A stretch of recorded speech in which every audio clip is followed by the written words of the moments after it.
Bismillahirrahmanirrahim. Assalamualaikum warahmatullahi wabarakatuh. Saya Nur Ain Aida binti Muhammad Arifin akan membentangkan konsep kendiri dalam tajuk personality dan konsep kendiri. Pertamanya kita akan lihat kepada definisi konsep kendiri.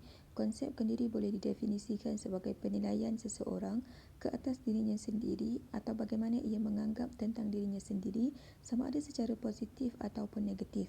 Menurut Veyman 1980, konsep kendiri ialah pandangan kekuatan dan kelemahan diri sendiri serta disokong dengan maklum balas tentang dirinya daripada orang lain. H.B. Perkins pula dalam bukunya Human Development and Learning 1974 berpendapat konsep diri ataupun konsep kendiri terdiri daripada persepsi, kepercayaan, perasaan, sikap serta nilai yang khusus dipegang oleh seseorang individu tentang dirinya. Amir Awang 1991 berpendapat konsep kendiri ialah integrasi antara penilaian diri sendiri, penilaian orang lain dan penilaiannya tentang tanggapan orang lain terhadap dirinya. Dari perspektif Islam, seseorang yang mempunyai konsep kendiri yang tinggi ialah orang yang beriman, berilmu dan sentiasa bertakwa kepada Allah. Sebaliknya, orang yang mempunyai konsep kendiri yang rendah ialah seperti orang yang tidak mempunyai cita-cita, penakut, pemalu, mudah putus asa, selalu mengharap orang lain, merendah diri dan tidak bertakwa kepada Allah. Kesimpulannya, konsep kendiri ini adalah tanggapan atau pandangan seseorang terhadap dirinya yang terdiri daripada penilaian, pendapat, persepsi, kepercayaan termasuk kebaikan dan keburukan dirinya. Menurut Perky dan Williams 1988, sesungguhnya tiada seorang pun dilahirkan dengan konsep kendiri. Konsep kendiri ini wujud pada bulan-bulan awal kehidupan seseorang bayi dan dibentuk secara berterusan akibat pengalaman seseorang individu yang semakin bertambah. Konsep kendiri seseorang boleh digolongkan dalam dua kategori yang utama, iaitu konsep kendiri positif dan konsep kendiri negatif. Menurut Noren dan Habibah 1997, konsep kendiri boleh dibahagikan kepada konsep kendiri positif dan negatif. Konsep kendiri positif adalah seseorang yang mempunyai pandangan positif terhadap diri atau berpuas hati dengan dirinya sendiri, beramah dan mudah berkawan, menghargai pemberian orang lain dan bersedia memuji orang lain, mudah bersosialisasi dengan orang lain, mempunyai rasa yakin diri yang tinggi dan berasa bangga dengan kebolehan diri dan berani mencuba perkara baru.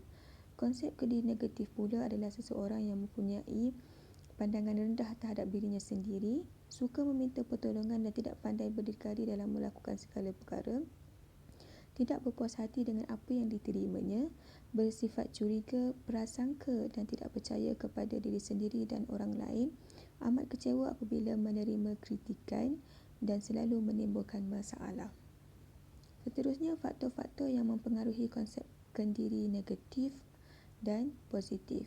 Okey, kalau positif, sentiasa memperoleh ganjaran yang positif sejak dari kecil apabila melakukan sesuatu, sama ada mendapat kejayaan mahupun kegagalan. Sentiasa mendapat kasih sayang dan layanan yang baik daripada ibu bapa dan keluarga.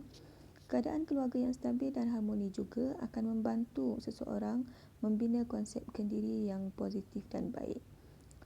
Sering mendapat pengiktirafan sama ada dari ibu bapa, guru ataupun rakan-rakan. Kalau negatif, kurangnya kasih sayang, perhatian dan belayan daripada ibu bapa, guru ataupun orang-orang yang di sekelilingnya. Keadaan keluarga yang kucak-kacir serta dengan keadaan ibu bapa yang sering bergaduh juga memberi kesan negatif pada pembentukan konsep kendiri anak-anak.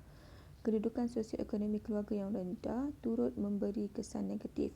Fizikal yang tidak sempurna juga dapat membentuk konsep kendiri yang negatif seperti cacat fizikal. Seperti yang kita ketahui, faktor utama yang mempengaruhi pembinaan konsep kendiri anak-anak adalah ibu bapa ataupun keluarga dan persekitarannya. Perkembangan konsep kendiri dibahagikan kepada 5 peringkat, iaitu pada waktu bayi. Pada ketika ini bayi tidak mempunyai konsep kendiri, dan pada 18 hingga 24 bulan mulanya pembentukan konsep kendiri dan penilaian kendiri, iaitu kanak-kanak dapat mengenali diri mereka sendiri melalui gambar ataupun melalui cermin. Pada 18 hingga 30 bulan, perkembangan autonomi, lawan malu dan ragu Iaitu pada peringkat ini, kanak-kanak diberi peluang untuk melakukan sendiri secara berdikari tanpa perlunya bantuan daripada orang lain. Pada peringkat 3 hingga 11 tahun, mulanya sosialisasi dan internalisasi, iaitu kanak-kanak dibantu untuk mempelajari kemahiran, tingkah laku, nilai untuk menjadikannya seorang yang berguna untuk masyarakat pada masa hadapan. Pada peringkat 12 hingga 18 tahun pula, mulanya pembentukan identiti lawan keliru identiti. Remaja adalah tahap seseorang pelajar mencari identiti sendiri ekoran dari perubahan fizikal yang dialaminya. Implikasi konsep kendiri terhadap guru, yang pertamanya adalah guru perlu memiliki personaliti yang ceria dan berkelakuan baik, kerana didapati guru yang mempunyai personaliti yang ceria dapat mempengaruhi tahap penguasaan murid dalam bilik darjah. Yang keduanya, guru perlu memiliki sifat sosial integrasi dan menggalakkan proses pembelajaran, kerana didapati konsep kendiri di kalangan pelajar sekolah rendah adalah tinggi dan lebih positif sekiranya adanya guru-guru bersifat sebegini. Yang ketiga, guru perlu sentiasa memberi dorongan, bantuan dan motivasi kepada murid, kerana pencapaian akademik mereka dipengaruhi oleh konsep kendiri yang dibina dalam diri mereka. Seterusnya, guru juga seharusnya memberi perhatian dan penghargaan terhadap idea dan kreativiti murid serta membimbing murid yang ketinggalan supaya dapat meningkatkan keyakinan diri mereka dan supaya mereka tidak berasa terasing apabila berlakunya proses pembelajaran.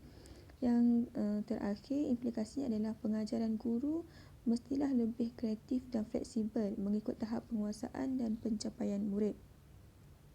Pengajaran guru itu mestilah mengikuti kebolehan murid supaya mereka sentiasa menikmati pengalaman berjaya dan seterusnya meningkatkan perasaan penghargaan diri dan keyakinan diri.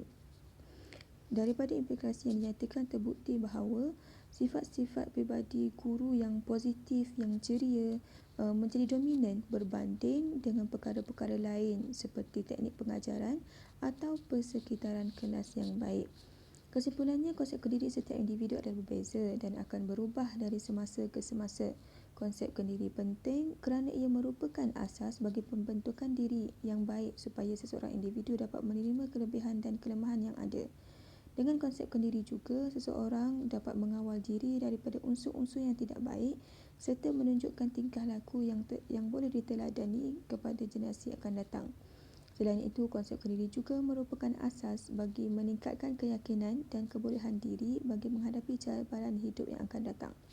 Kesimpulannya, konsep kendiri adalah penerimaan diri sendiri sama ada secara positif ataupun negatif. Okey, setakat itu sahaja pembentangan saya. Terima kasih. Assalamualaikum warahmatullahi wabarakatuh.